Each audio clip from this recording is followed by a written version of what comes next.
Good evening, and thank you for joining us. I'm Courtney Gilbert, the curator at the Sun Valley Museum of Art, and it's my pleasure to welcome you to this evening's artist talk with Sara Siestreem, whose work is part of our current exhibition, Intertwined, Weaving in Community. The exhibition explores ways that contemporary artists are using traditional weaving as a platform for social justice and for activism.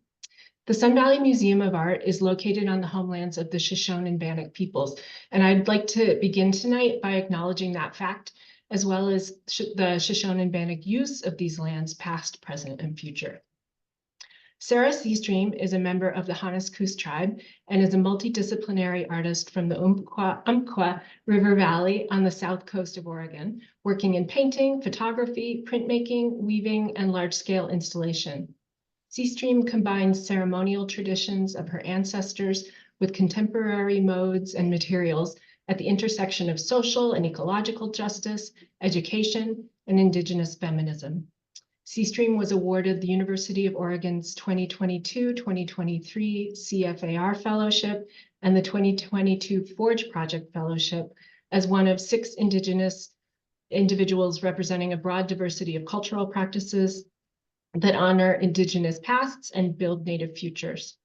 Her work is in many collections, including the Gotchman Family Foundation, Forge Project, located in New York, the Missoula Art Museum, the Museum of Fine Arts Boston, and the Portland Art Museum. Her artwork was recently included in the landmark 2023 book, An Indigenous Present, which was conceived and edited by the artist Jeffrey Gibson, who is a citizen of the Mississippi Band of Choctaw Indians and of Cherokee descent, and is currently representing the United States at the Venice Biennale. Siestreem comes from a family of professional artists and educators, and her training began in the home. Her lifelong mentor is Lillian Pitt of the Wasco, Yakima, and Warm Springs tribes, and her weaving teachers are Greg Archuleta, a member of the Confederated Tribes of the Grand Ronde, and Greg Robinson, a member of the Chinook Nation. Siestreem graduated Phi Kappa Phi with a BS from the Portland State University and earned her MFA with distinction from Pratt Art Institute in New York. She created a self-sustaining weaving program for the Coos, Lower Umpqua, and Siuslaw Indians, lives and works in Portland, Oregon, and is represented by the Elizabeth Leach Gallery. And I want to say how grateful I am to Elizabeth and to her colleagues at the gallery, Daniel Peabody and Gwendolyn Schrader, for all their work to make the exhibition possible, and to Sara for sharing her work and for being with us here tonight. Thank you, Sara. So now I'm going to turn things over to Sara, who will speak about her work and her practice for about 45 minutes. And then I'll rejoin her after her talk for Q&A, and she'll answer a few questions from the audience. So if you'd like to submit a question, please do so using the Q&A button at the bottom of the screen. Thank you. Thank you, Sara. I'll let you take it away. Louie, I'm sorry for the movement. I have a cat with me and she's getting kind of engaged in what we're doing. So that's part of it. That's Ramona. Let me share my screen. It'll take me a minute to work with my wizard here, so bear with. That's Ramona, is her portrait. Okay. I'm coming to you from Portland, Oregon, so I'm going to read the appropriate land acknowledgement for this place, written by the Grand Ronde.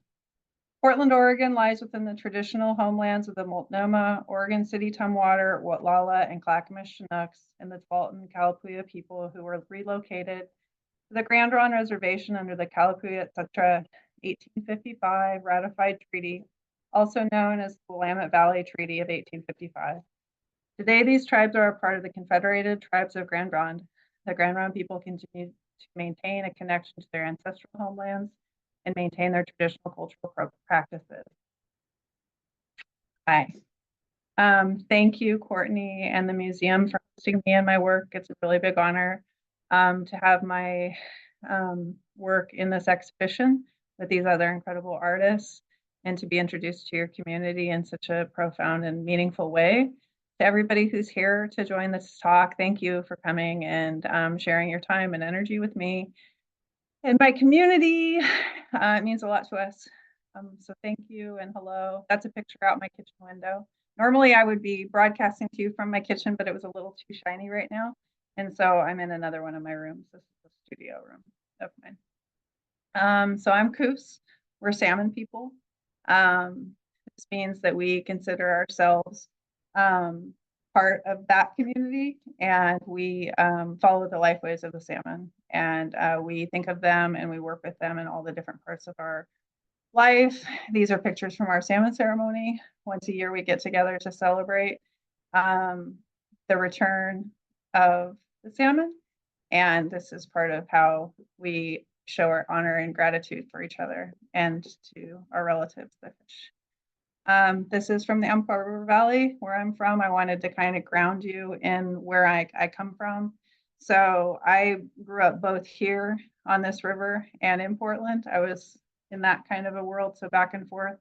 And this is a place that is kind of the center of my heart. So this is where it all comes back to. This is one of the spawning beds of the salmon. So they travel up here, and at this point in the river, they start to go up the creek bed up to do their final act. This is what it looked like when I was little. This haircut, etc., gives you a sense of the 80s when I was a kid. So this was my summertime life.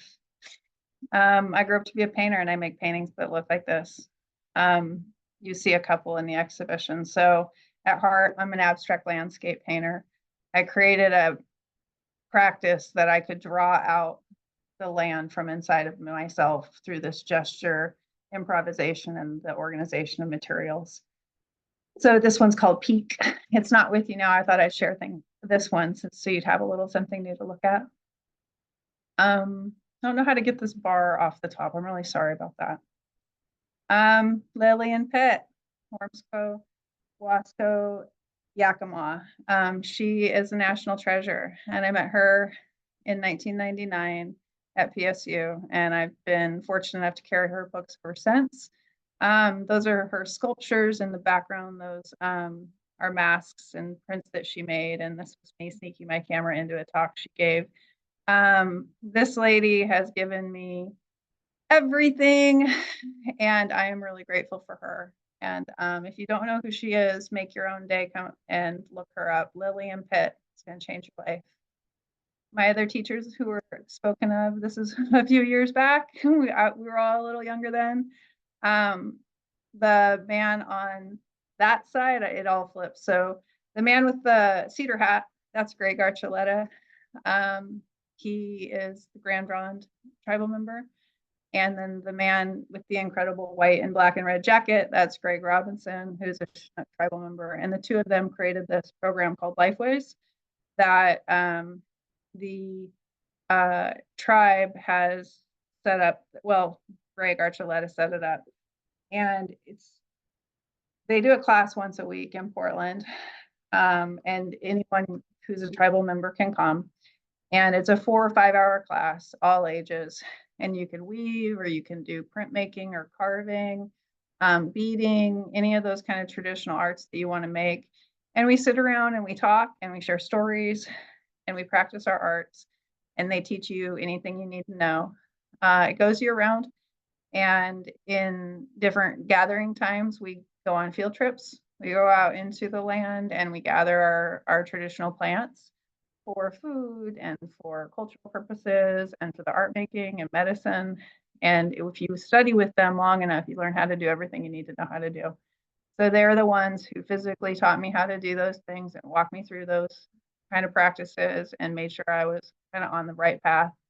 And also extremely grateful for them. And the Grand Ronde tribe, they're an incredible powerhouse. They're the people who host everyone here in Portland and in this region. So they're really incredibly generous, and I'm very grateful to them. This is my chief, Chief Doc Slater. He was my second cousin. His mother was my grandfather's cousin. They grew up together, and they fought all their life for the rights of our tribe. And when I was putting together this weaving program, he and I were very, very close. And we spent a lot of time together. and he gave me a lot of guidance, and I taught him how to weave. And that was the day I taught him how to pick the bear grass. He passed away in November. We're very, very sad, but we have a really incredible new leader, Doug Barrett, and he is a Siuslaw person and is doing a really brilliant job. And he's been in tribal council for forever, ever. And I think there's somebody in your community who's going to be pretty happy to hear about that. One of his daughters lives with you in your community. So that's a little bit about where we're at. So this weaving program that I created and modeled off of what the Grand Ronde taught me, this is me bringing it home to our community. So part of what I taught my tribal government, and that's what a lot of the people in this picture are, how to do was go into these collections and visit with our ancestors. So those baskets there, those were made by people that we're related to. And from an Indigenous worldview, these objects are living beings. So they contain the hair of our ancestors, the skin of our ancestors. Those things get embedded in the basket when you make them, and they're commingled with the plants. In our gathering practices, we honor that these plants are living beings and they have agency and consciousness. So any plant that you see in a Indigenous basket, we've asked that plant if it was willing to do this with us and through prayer, and it has to have agreed to it through prayer and kind of the conversation that happens in that spiritual space to be part of this basket. So these objects are all ceremonial. They are a collaboration between the plant relatives and us. And the ones that are these historic ones from before are schools. You know, each one of them has so much knowledge embedded in them, and we're trying to learn how to read them. And part of what we have to do to interact with that knowledge is go into these collections, because by and large, these things were taken away from us, theft, or through different parts of genocide, they were destroyed. And so we don't have that much of this material anymore. We have to go into these places to visit with them.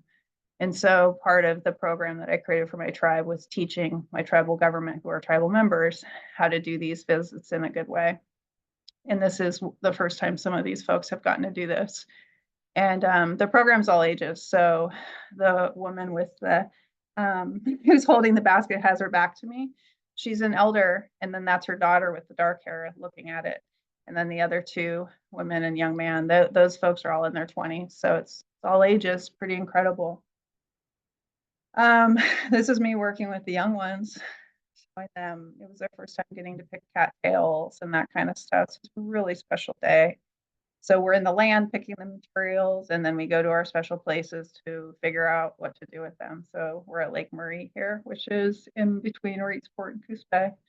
So if you've ever been to the lighthouse at Winchester Bay, it's right there. I would only tell you that because this is a public park. Otherwise, it's a big secret. Very special. Another thing that a lot of this work has to do, which I've already a little bit shown you, has to do with relationships. We work with a lot of different folks to help rebuild this part of our intellectual property. So the weaving practices in our community have been hibernating since the 1850s. And it's in my generation that we're waking this stuff back up. And we have to rely on a lot of people to help us out. That's why the Grand Ronde were the ones to teach me, why I didn't grow up doing it like these little kids are. Kitty. Ramona's getting kind of anxious to talk with you. So it's about finding your teachers, and then it's also creating relationships with institutions. So this picture here, this is in our tribal hall, and this is another kind of educational situation I created for my community with the Burke Museum up in Seattle. So in Bill Holmes Center. So there were a lot of grants. I was awarded a lot of grants in the early days of this project to help me do this work. And one of them was from the Bill Holmes Center in the Burke, where they gave me a research grant, a couple actually, I think. And so the first one, I went up to look at their baskets. And then the second one, they sent some folks down to teach my tribal historic preservation community and our curatorial staff how to clean these baskets from a Western and museum science-based kind of way. a lot of the work that we're doing about these objects has to do with NAGPRA. Native American Graves and Repatriation Act came out in the 90s. And it was a law that was passed to allow us to have our stuff back. But there's a lot of criteria that it's pretty patronizing, but that we have to go through in order to prove that we can handle our stuff. And one of those is that we will be able to take care of it in the same manner that the museums, for better or worse, are doing. And so one of the ways I helped us achieve that was to use this grant to bring these folks down and to have them work with, they brought some baskets from their collection and we brought some of our stuff out, and we had one of our workshops and they came and worked with us with that. And so it was extremely special. So the kids get to see this. And that man there, Justin, is a Native man, and he brought his wife, Nat, who's a Native woman. So it was really, and Holly Hanna came. So the 3 Native staff came. And so it was a completely community-based space that the prayer was open and the conversation was open. It was really special. So that's some of the backstory. And this is a picture that I'm really happy to share with you because it shows the multi-generational learning. So this woman back here, this was Doc's mother, our former chief's mother, Carolyn Slider. She's the one who was cousins with my grandfather. And she was alive to see this happen. And this is one of the greatest points of pride for us, is that our elders who fought so hard were still here when the fruit of their labor started to happen. This weaving program, for her parents, this dream could have never even been conceived. It would have been too painful and hard to even think about it. And because of her hard work her whole life and the ones that came before her, we're here now. And so it's extremely special that we made it in time. She gave me a lot of heart. She would always pull me aside and be like, are you telling them about the prayer? Are you telling them about the ceremony? Are you showing them how to do that? Are you teaching them how to talk to the plants and their ancestors?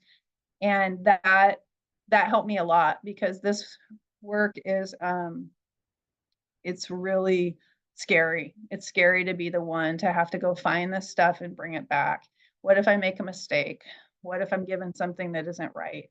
And then I'm telling people how to do it. So that stuff is like a tremendous stress.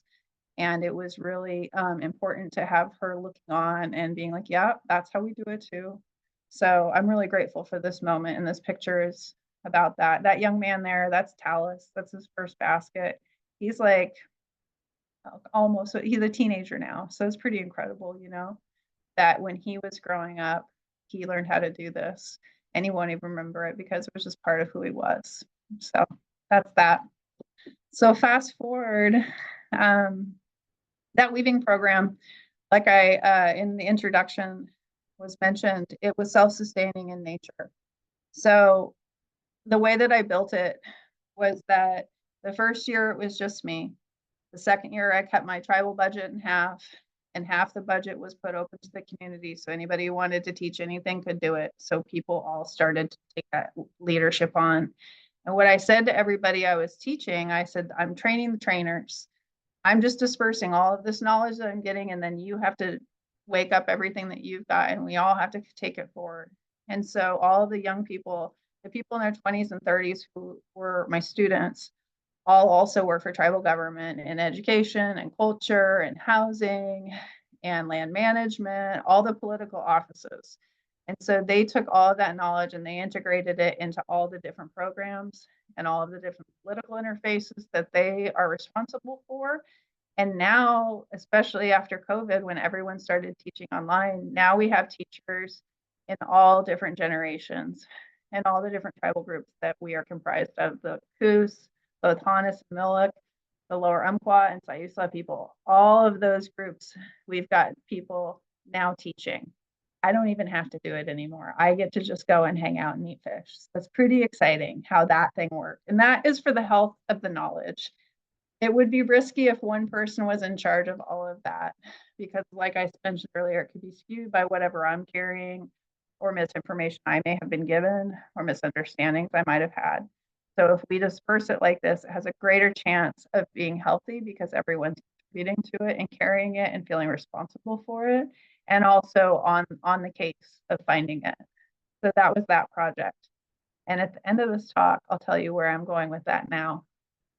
But in between, I'm going to talk about the artwork that I'm making and putting out in the world, of which this was commissioned by your museum and now is in your space with you. And I hope that you spent some good time with it today. So this one's called Minion. I've made several versions of it, and I'm pretty sure you guys got the one that's called Dozens of Ways to Say I Love You. So the minions, these are protectors, and they both punish the bad and uplift the good. They're meant to be beautiful and a bit terrifying. And they, as you probably have already kind of gathered, I have a soft spot for young people and the elderly, women, everybody like that, and feel a sense of social consciousness. I, like probably everyone else in this room who's interested in arts, have a compulsion towards justice, social, ecological, all of the protectors, all the things that need and want protecting. There's a certain amount of energy in me that I have to devote to that, which I think is messed up in the world. And the other part of that story, why I want to make things that are simultaneously punishing and also uplifting, is because we're talking about public space. If you're an artist who considers the body and spirit of the audience as a true privilege and precious interaction, and also, I believe in the visceral reaction to art, that you're going to feel something and it's going to stir stuff up in you. So I really want to open up your conscience, but I also want to care for your soul and spirit while I'm doing it. So I try to make objects that you can find the good inside of yourself and that can gobble up and devour that you inherited that is not in alignment with your morality. And so that's kind of what these guys try to do. The top bits here, these are slip cast ceramic, glazed ceramic, that are based off of a dance cap that I made called Aretha Franklin Reigns Supreme, 2000 or 1942 to 2018, I think. I might have the dates a little bit wrong. So my dad, who is where my Coos ancestry and my Mexican ancestry comes from, is a big fan of Motown. So I liked anything he liked growing up. So I grew up in that musical genius, Motown, R&B, all of that. Rock is a second kind of tier, but Aretha Franklin being such an incredible gift to the universe, made so much incredible music, and I really resonated with it as a little girl. And some of the themes are so hardcore feminist and at the same time really, really beautiful and luscious. And that's the hook for me. And so the cap that I wove that this is based on, I made the year that she passed away. And it's a child-sized cap, and it is currently at the Portland airport. So if you're going through, I think it's Concourse D or E, you could find it. And there's a couple of these, a couple more minions too. But so that cap is, it's about female empowerment and uplifting young girls.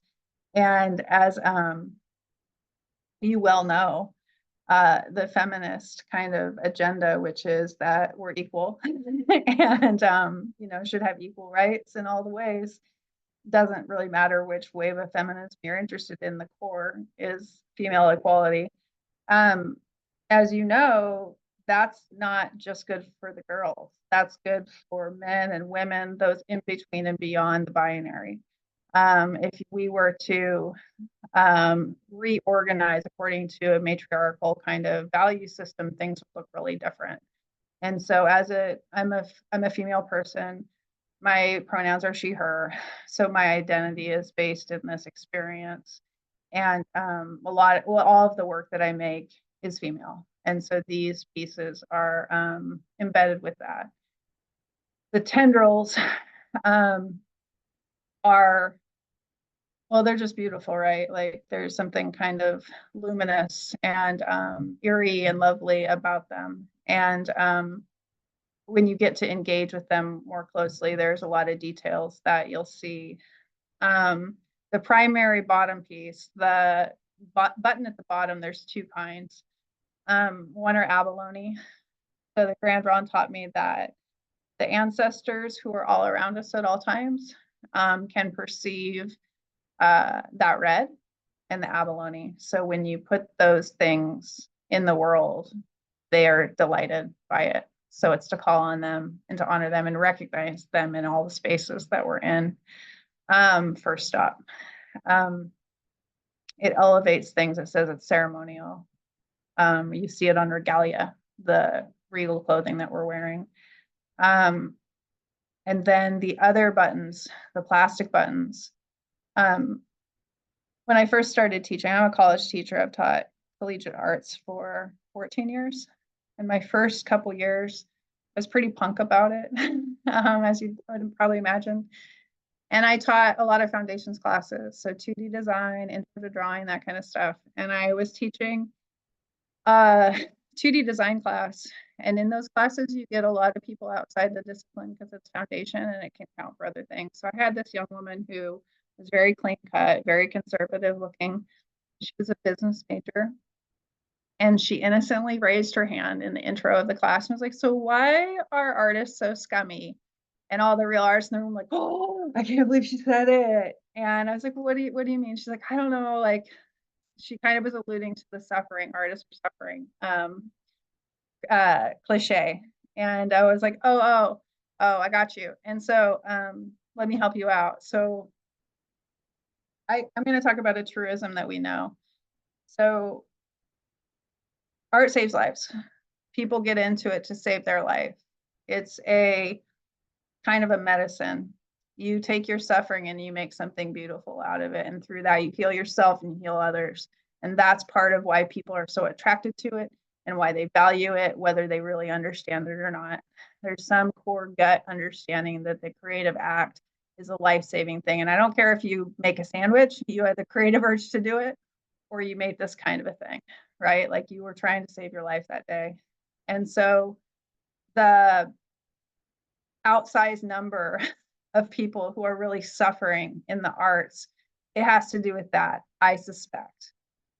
So that was kind of the beginning part of the conversation. Now, that last project in that class is called Love Letter to the World. I tell them, if you could whisper in the ear of everybody on the planet, what would you say? It's trying to get them to know that they're important and they have something to say, and to give them the tools how to one time, even if they never do it again, to make an object that has their message embedded in it. And I told them, I don't care if it's like how much you love your cat or, stop nuclear war. It like, I really don't, it doesn't matter to me. It has to matter to you. And so when it came her turn to do her work, she had a painting that was really brutal. And in her talk, she said that it was about when she had been raped and that she had never told anyone about it before. And she shared this whole story. And by the end, we're all in tears and sobbing. And she is victorious. And by the end of that day, she, was empowered and had empowered herself in such a way that we were all in that room healed by it and taught things by it.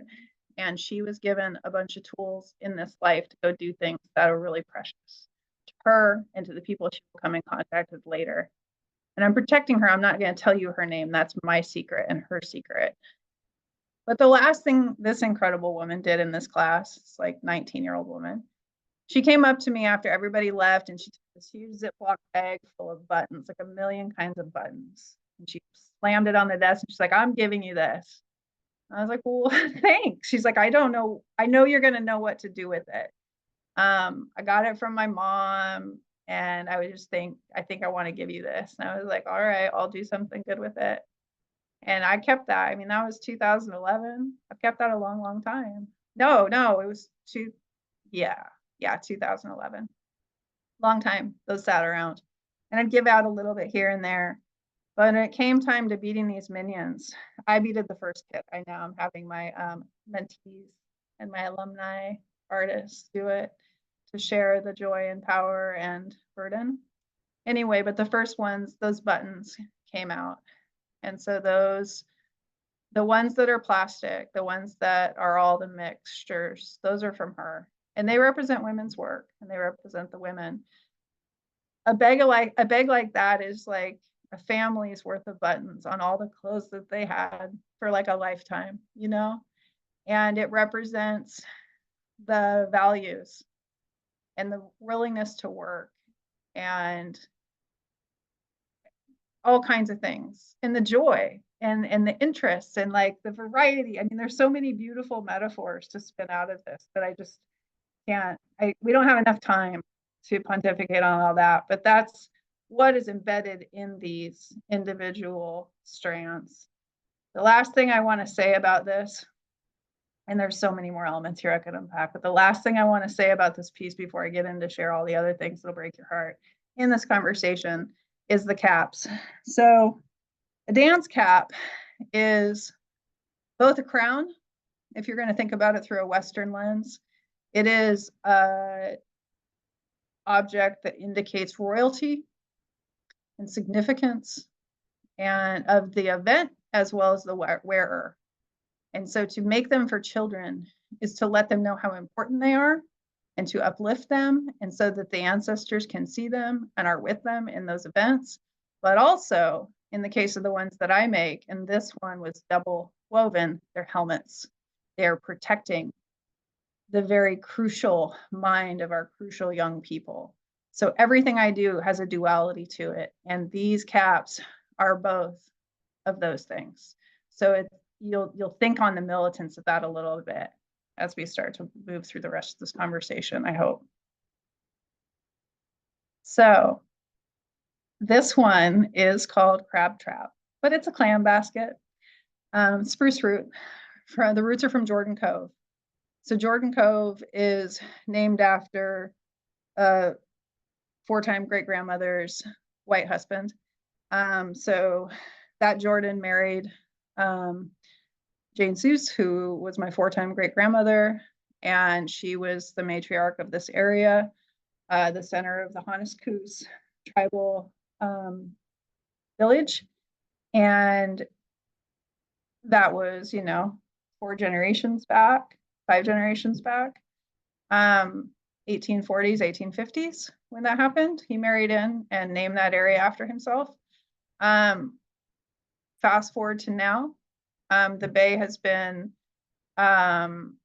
really devastated through a lot of kinds of industry, but it stays strong because the earth is like that. And in that area, we can find all of our plants are still there, all the clams are still there, people are still eating from it. It's still a vibrant, rich, incredible place if you know how to treat it. And for the last 10, 15 years, there's been an LNG project that has been threatening that area. And they were going to put a pipeline through it, and they were going to put like a place where the ship could come in and get the oil and take it out and all that kind of, or the natural gas, all that stuff could happen there, which would require dredging and the pipeline infrastructure, all those things, which would devastate it just in the regular. But then the other thing that you need to consider is that area is guaranteed to have tsunami and massive earthquake. There are tsunami messages on every road, evacuation route. So we know for sure it's coming, not just us, because we know it from our traditional storytelling and that is part of what goes on there, but also the scientists agree and know it's about to happen. So putting that kind of infrastructure and that kind of industry in the middle of that kind of estuary is really nonsense, is really bad planning. But because it's such an economically depressed area, the people are vulnerable to the promises of money, which will not come. And the Bay physically is so seductive to that kind of industry for all the great reasons that they would like it. So anyhow, that was going on for a really long time. That project was trying to come through. And one of the ways that we were able to stop it, and I can't say we like my tribe proper, but the weaving community that I was working with my students and the tribal government people that I was working with, we were practicing our sovereign rights, and we were gathering in those places. Now, one of the ways that you can protect these resources is through using, tribes can protect them is through the usage. So there are laws in place that say if tribal people are still using a natural resource that you want to come and destroy through industry, you either have to move it or you have to replace it. Now, these ecosystems are thousands of years old. You can't move them and you can't replace them. So because I was teaching my people how to do this in these places, taking pictures, making installations, putting them out in public, and getting my federal and state permits to do this, they do everything by the books. We were actively utilizing these places and practicing our sovereign rights, and it was one of the insurmountable hurdles that this LNG project could not clear. They were unable to finish their project. They finally gave up. So these roots that I made this basket from came from that place, and I dug them with those children and my chief and those people that you just saw. And I did it when it was still under that threat. And so when I made this basket, it was maybe the last one of its kind, because it would never be able to be done again. So when I made it, I wanted to make replications of it, like 100 of them, and I wanted to dip them in gasoline and oil and all that black junk that you see in the Exxon Valdez photographs. I wanted to make it look like that and put them everywhere to raise people's consciousness and their morality and say, this is what's coming. You have to stop this. So that was my plan. So I worked with the scientists at the U of O to scan it. And then they scanned it with all their lasers and robots and whatever the heck those things are called. I just sat by with my flip phone and said, this is the coolest. But I had a bunch of scientists helping me. So they made all these scans.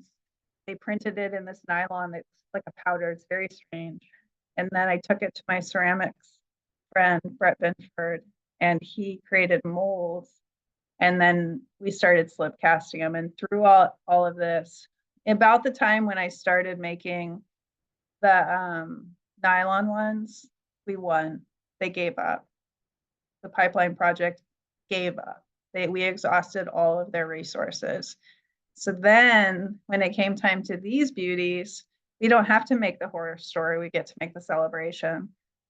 So this one right here, this one's called This Basket Stops Pipelines. So I'm riffing on that Woody Guthrie, This Machine Kills Fashion, which he had on his guitar. So there's some problems with Guthrie's lyrics, but a lot of them are really sweet. And I'm riffing on that. So This Basket Stops Pipelines is what this clean, cool water one looks like. So that's what that one is. This seafoam green color is a color embedded in my heart through nostalgia and love of the men in my family. First and foremost, my dad and his father, my Coos side, they were the kind of, my father is, and my grandfather was the kind of man that worked on cars. They worked on everything. Like those women who save all the buttons, these are men who could fix anything. They worked in wood, they worked in metal. My grandfather was a welder. They were both woodworkers. There was always that shop around, those kind of tools, that kind of heavy duty stuff.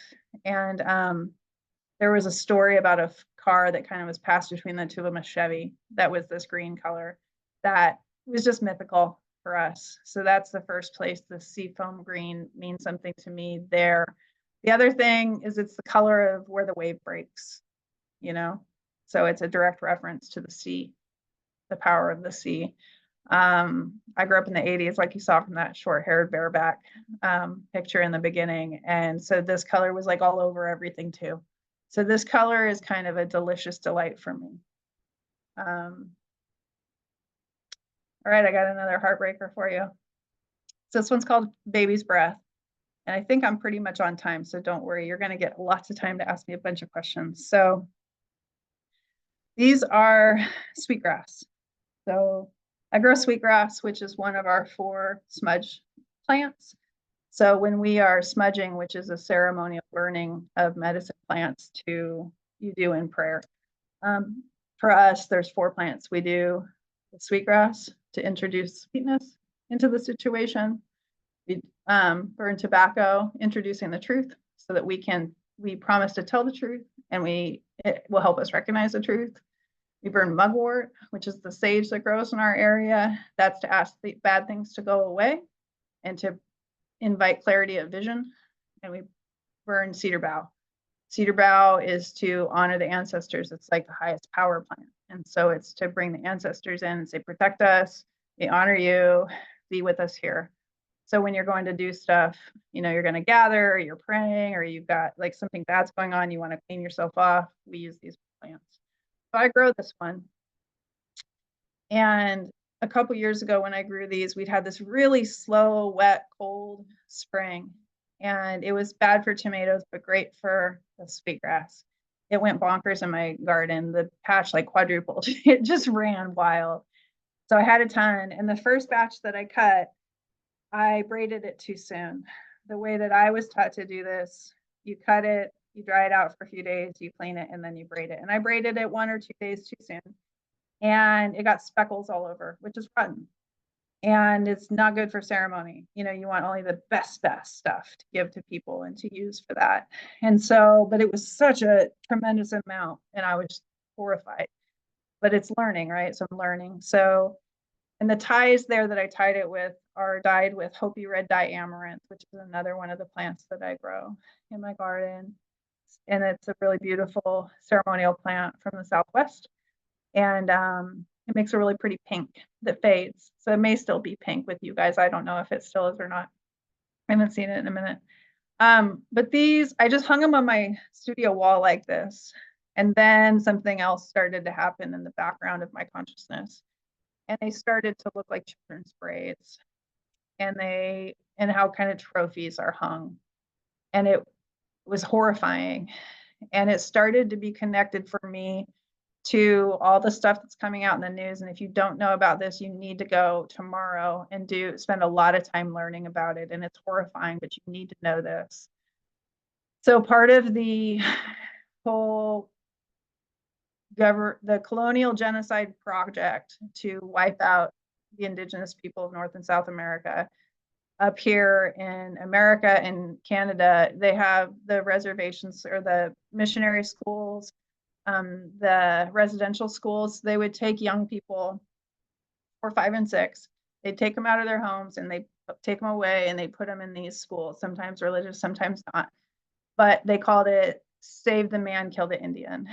And so they would cut their hair immediately, take away all their outward kind of tribal stuff, put them in these little uniforms, and raise them in these places. And massive physical, sexual, mental abuse went on, and also murders. And they would not return the children to the families. They would just bury them in mass graves on the properties. And in the last 5 or 10 years, they've started to find all of these unmarked graves, and these children are starting to come to the surface. And it's more horrifying than what I'm saying. Like it is so much worse than the words that I can share with you are able to convey. So, hold your heart when you go do that work, but you have to go do that work. It's really important to know about this, to understand the gravity of the situation. And when you think about taking all of those kids and doing all of that crap to them, you have to think about what that does to an entire people, to have whole generations removed and messed with like that. There's a reason that the suffering and the anger is so severe. So this one's called Baby's Breath, and that's what I'm pointing to with this. Because I care about you and I care about all the people who come through here. It always needs to be coupled with grannies or something like that. And the minions usually are there also to stand up with these babies, And so the grannies, to me, they're ferocious, just like grandmothers can be, but they're also sweet and cute, exactly like grandmothers can be, right? And so this is one and this is one. So this is a print that I made called First Basket that I gave to Lillian Pitt. The print was made at Crow Shadow, and this is one of the litho kind of newsprint to just see what the plate would come out like, and then it's collaged into this other painting. So I think that this is kind of a face. Here's her eyes, here's her nose, and she has a little kind of tuffy mouth. So that's the one grandma. And then this grandma, the whole thing is her face. So this handkerchief here that we all wear when we cut fish in special times, and that come from a certain part of Europe you might be familiar with, they're very, very important to a lot of people, these flower handkerchiefs. That's one that Lillian gave me. This had been some bachelor buttons that I Xeroxed. This, again, the bachelor buttons, these are the cheekbones. Here's the eyes. Here's the cavity of the nose if it's like a skull. And the nose proper.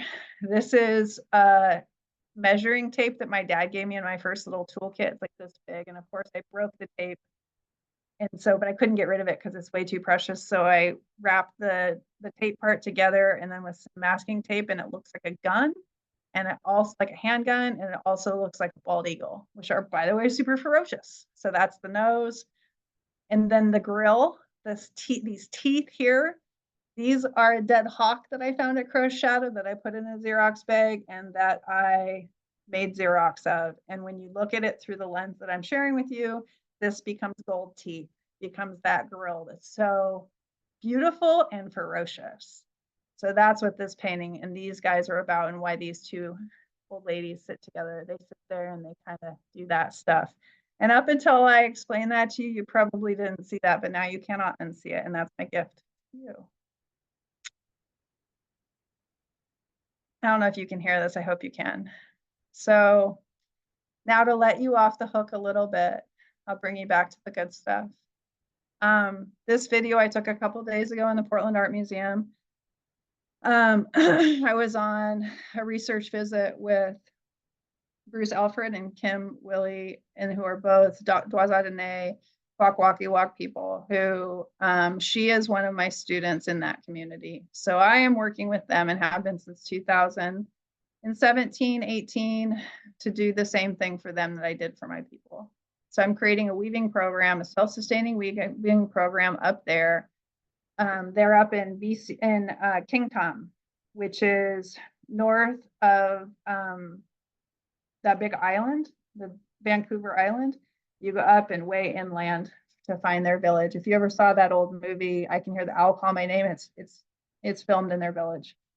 So Marianne Nicholson is one of their premier artists, and she and I met in 2015 when I was doing this for my community. And she really loved it and asked me if I could help her and them start to do this. So I went up in 17 or 18, and now I'm going up again now in the last couple years. And so we work online a lot, and I go into collections and study their stuff and bring that information to them. They're doing that as a group too. They're going out into all those collections. I go into the village and study with and weave with them, and then they come down here. So Kim and her grandfather were down here on Monday, and I got to bring them into the Portland Art Museum and look at all these objects. And this little video I took, this is a Tlingit basket, and that's like a cousin community to them. They're very close in some interrelations. And so we look at all of their objects to get a sense of their kind of cultural properties.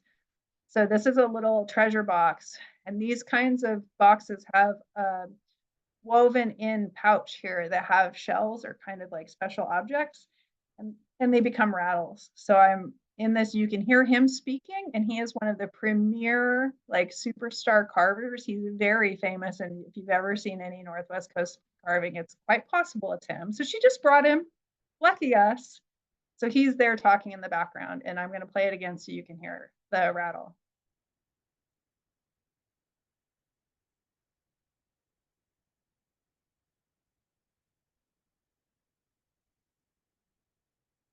So that's that. And this is my slide that lets me know it's time for the Q&A. And I only went 4 minutes over, so that's pretty good. And it's a little bit of the black huckleberry to get you ready for the summer, because I bet you're hungry by now.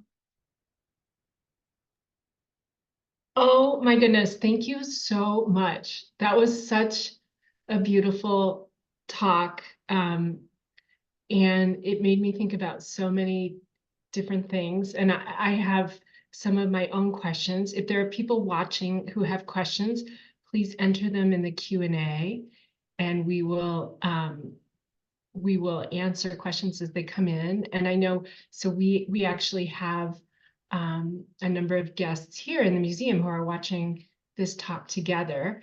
And one of my colleagues is going to bring any questions that they have in here so that I can share them with you. But as you were speaking, one of the questions I had was about the gathering of the materials that you work with, and whether that is something that happens. I mean, does that happen year round? Is that, is it seasonal based on what is available to you? You mentioned having to get remits from the state and the federal government. What does that process look like? Yeah, that's a great question. Thank you. That'll give us a lot of question percolating time. Well, the first part of your question, it is a year-round thing. Spruce root you can gather most of the year. Some of the materials, there's only a very small window, like cedar bark or the cattail. Like there's some things that you have to do it right at a certain time. So throughout the year, there's things that can be gathered.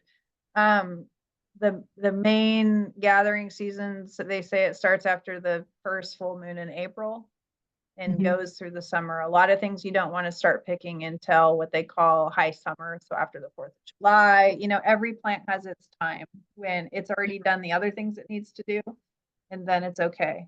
And so first up, it's a year-round thing. There's stuff to gather all the time, which is really good for mental health, right? There's always a reason to go out. And then it's about relationships with these places and these plant relatives. So you don't just go when you want to get your stuff, you go year round to visit to make sure they're doing okay and to kind of check in and talk to them and to report back. Like there's accountability in this work big time. So when we're asking for permission, we also are telling it what we want to do.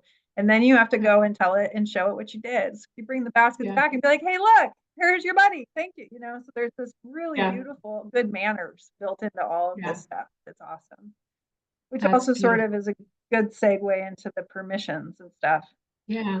So there's public land and private land. In public land, there's state and federal kind of gatekeepers. Some public land, you don't need a permit, but in each place you have to figure out who thinks they're in charge of it and how they want you to jump.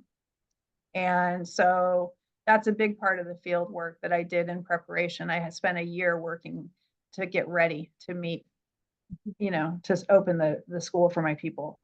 And so in that year, I spent a lot of time in the backwoods looking for the plants first.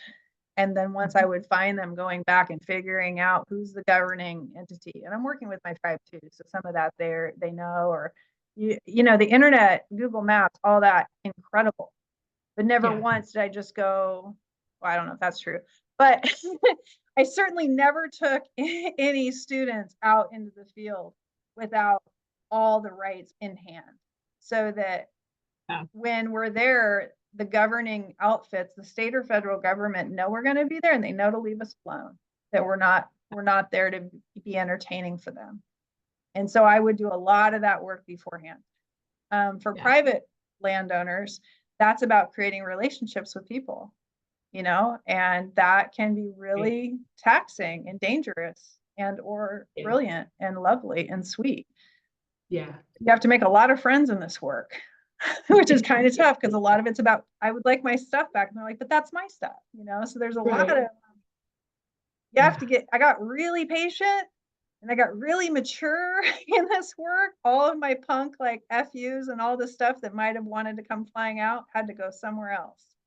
So that's what a lot of that's about. And the state and federal stuff, I'm legally Indian. It's the only thing I am legally. And so there are some places with just my card would have been enough. But I was doing this for my people at their request. Like they asked me to do this. This was a community call. A chief, Jesse Beers, who was the cultural director at that time, he's a Siuslaw guy. All these people said, "You're ready, please do this. We need you." And I was like, all right, I'll do it. And so it meant a lot to me to do the first knock on my own. Just, I'm not this, I'd like this, and they'd be like, oh no. And I'm like, oh yes. And then come back with the entire tribal government, have them be like, oh, here you go. So that was kind of fun for me, right? To have that in there and to do that work. And as irritating, as inappropriate as it is that we would have to do that in the greater sense of this is our ancestral inheritance, this is our land. It also is the truth of where we are today. And I really look at this work that I am in service of the future generations. I am in service of the ancestors and those elders who put me there. And it's really my job to make sure that when I'm taking them out there to do this for the first time and the 10th time and any time that we're doing this together, that's a sacred space. And it is critically important. It's at the highest importance that it is not a traumatic situation. So they're not going to be interacted with in any kind of violent way with the government, with the police, with any weird wild dogs, with any like white supremacists, like all that stuff. That's on me as much as I possibly can prepare to keep that out of the situation, you know? Yeah. So that's why going to those sites and making sure it's not a poison oak, you know, nest, or it isn't on KKK property, or it isn't somewhere that the federal government is unaware that we're coming, right?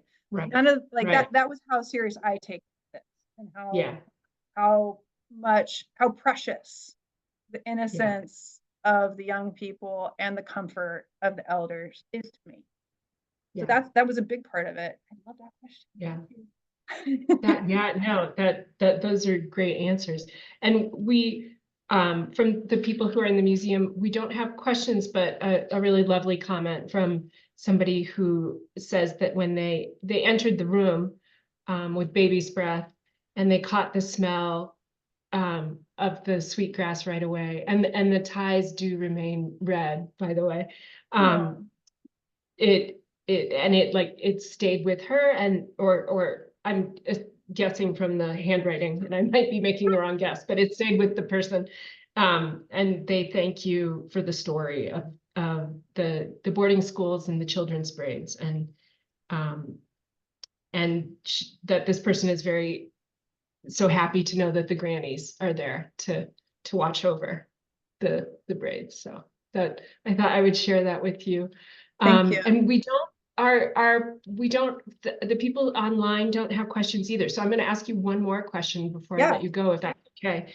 And that question is, I wondered if you could share, I was really interested in the fellowship you had where you were able to go into collections and make Xerox images of some of the ancestral objects that now appear in some of your other work. So can you share a little bit about that whole experience? I can, and I'm going to try to find the image so we can speak to it specifically. Yeah. So and I know that we may only have 3 more minutes. I don't think we'll get kicked off, but just in case. Just in case. Well, I think I can get it pretty quick if this agrees with me, which sometimes. Well, it's here. So this one is called, this painting here is called Fastened to the Rock, Blood, Sweat, and Tears. And Fastened to the Rock is a weaving pattern that talks about mollusks and those mussels that are on the rock. And then in these Xerox here in the background, those are, I made at the U of O. U of O Natural History and Culture Museum has one of the best but not biggest collections of some of our baskets, and I've been studying there for a long time. I use it as a place to teach people as well as to go study these ancestors' possessions. And this is the first and probably only time I'll ever get to do it. But I took the baskets into the Xerox machine, heavily surveilled, and made Xerox of them like I do for all my other work. I don't know if you have anything. And it's in Granny's. Yeah. And I think in Condor too, maybe. Yep. So I'm sorry I don't have a better image of this or a closer up one that's agreeing with me, but it was ceremonial for sure. Like I'm in a state of prayer the whole time I'm interacting with these baskets, even though I'm also dealing with the surveillance and the kind of institution stuff. And I'm downloading all kinds of knowledge into them. I'm telling them like I'm talking there constantly, and I'm telling them all kinds of stuff about what is in these, and asking them to include that in the microdata of the information. to these because they don't have any information on them. They usually don't have the artist name, the tribe, what they are, and they just say they're all household objects, which is a dead lie. Right. So I'm an informant. So I'm telling them what they are. So I'm doing that, but then I'm also in prayer and speaking with them, and my body is learning from them, and I'm studying them, and that stuff is happening both subconscious and conscious, by just holding them.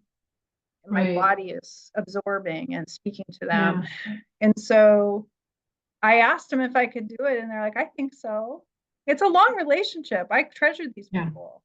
I think there's so much wrong with it, but I think these are the humans who are keeping my ancestors company. So I want them to know as much as I possibly can tell them about how to do it good and keep them happy so that these ancestors are okay, like as okay as they can be in a prison, which is what it is, by the way, so that's what's going on. And this lady was like, yeah, all right, let's do it, and I'll be there. And we were very, very gentle and careful. And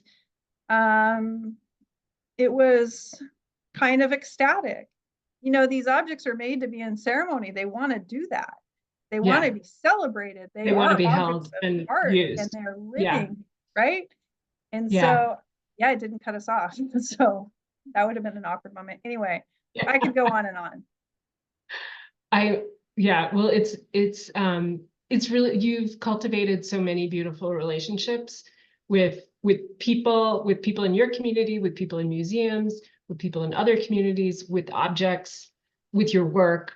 I'm really grateful. We have one. Oh, okay. Somebody in the audience has a question, since we have a couple more minutes, about condor. It just the question around you. The question is just, can you speak to it? Yes. So can you speak a little bit about condor? Yeah. Let me see. Actually, so something I've wondered about is the title, which I don't. Well, it's actually not in here. These ones right here were made at the same time, but it's not in this exhibition. So I don't have a good image of it that's easy to get to. So we'll go back to huckleberries. I'll stop sharing and make our faces bigger. Okay. So condor. I might actually have, let me see if, while you're talking, I'll see if I have an image. It would be awesome to make sure that my details are all proper. But, well, when I made that, it was probably the first painting that I used the basket pattern on. I had those panels made, which were very, very fancy. A woodworker made those for me, and I had 5 made, I think. And I was working at that time. I had just moved back to Portland, and I had a studio that was the size of a 1-car garage. It was just tiny. It was awful, but you do what you got to do. I've worked in smaller and worse. So I was in this tiny, weird little studio, and these things were huge, but I was working with them, and I sat and looked at them for like 6 months before I got the nerve to put the basket pattern on it. And then it was like, it reminded me of all kinds of things. It reminded me of, in Star Wars or whatever, those little white planes that fly everywhere, kind of look like that. And that was right. It looks like those kind of Star Wars planes, and that's my generation too. I grew up in the era of the Jedis and stuff. Me too. So it looked like that. I'm also a film nerd. I worked in a video store all through growing up. Black and white photographs, zines, all that stuff is my geek, right? So that's a lot of those things. The basket that it's Bonita Mestiza, which was my first clam basket. My father has it. Means pretty mix. So I'm speaking of all the things. And then this is the big winnowing basket that belongs to the Hollyford Museum. And so those are the 2 baskets that are in this. And so I like to stack the Xerox like this. It has this kind of, it sounds like the clicking of old films in grade school, and it has that kind of film noir, it has that sort of thing to it. They sort of move for me. And then when I stack the images like this, it reminded me of like a basketball hoop, of a basketball. So running hoops around you is this kind of competitive, trash talking sort of like that ego thing, which, isn't my number one like personality trait, but I do like to be, I'm like almost 6 feet tall. I don't, that's it's some of that stuff. it's a cockiness. Cocky is maybe the right word for that. Which you see a lot in athletics and basketball. I just, those kinds of feelings came, and also it's not so far away from the Jedi stuff. Yeah. And then even a step further back, Condor. So Natalie Kirk is a Warm Springs weaver, and she's really incredible. Look her up and get your socks blown off. But she weaves the condor, which is like a buzzard, but it's also a mythical creature in the Columbia River Gorge. It's like really huge and powerful, and it's only missing like a beak here, and this is basically what it is.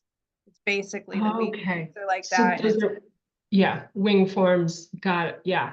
Yeah, and they're huge. I mean, if you've ever seen a buzzard up close, like it's kind of bigger than you, and it's really intimidating and amazing and smelly, and which is okay with all the things I'm talking about here, right? Yeah. I mean, I remember the first Star Wars movie. It was the one where they cut the guts open and they go in the guts in the beginning, and it was the first time I'd ever been to a matinee. And like, I'm a country kid, right? And so we were up in Portland, and my stepmom and my dad took us to a matinee in Beaverton, and we went in, and it was light, and then it's the darkest movie on earth, right? And so like to come out into the light and dark thing was like really impactful. So all of in the smell of all of that anyway. And the movie theater smell. Yeah.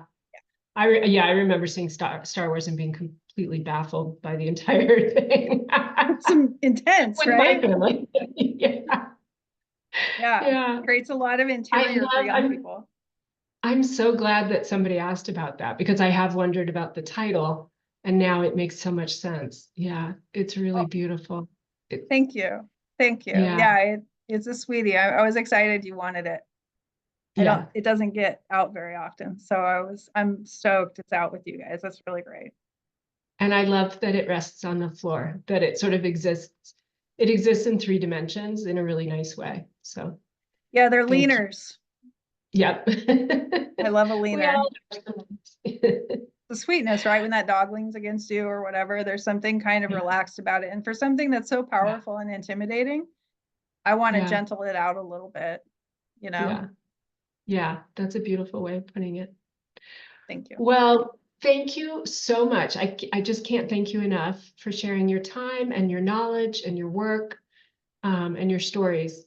I'm really grateful, and it's been a pleasure working with you. And we're not done. We still have 3 more weeks. So those who have not seen this exhibition, I hope they'll come in before it closes on June 7th. Oh, good. Yeah, me too. It's nice. We've got some more time. Yeah, me too. Thank you, and we will continue to stay in touch. I can't wait. Enjoy the rest of your evening. Okay, bye. Louie.